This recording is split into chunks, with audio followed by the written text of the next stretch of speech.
బాహుబలి ప్రాణం పోసి పెంచుకున్న నా బిడ్డ తన కోసం ఆ పరమశివుడు రాసిన గమ్యమేంటో అప్పుడు నాకు తెలియలేదు. తన మరణం ఒక ముగింపు కాదు, ఓ మహాకార్యానికి ప్రారంభం. తన గమ్యం యుద్ధం, భూత వర్తమాన భవిష్యత్ కాలాలని శాసించి దేవాసుర సంగ్రామం.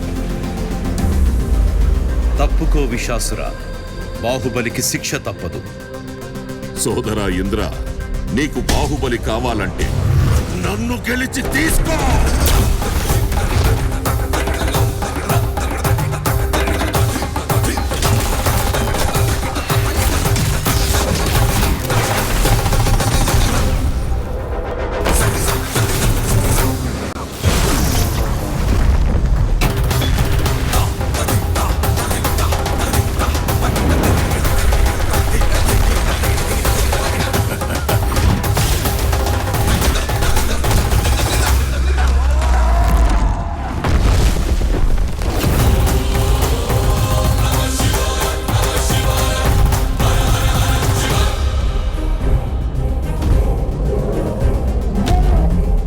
బాహుబలిని ఎవరు కాపాడతారు ఇప్పుడు?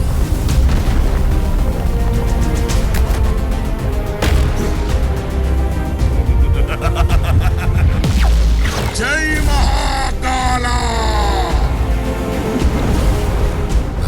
అదే ప్రశ్న ఇంద్ర, ఇప్పుడు నిన్నెవరు కాపాడతారా అని. ఈ 14 లోకాల మనుగడ ఒకే ఒక మానవుడి చేతిలో. ఆ శక్తి పేరే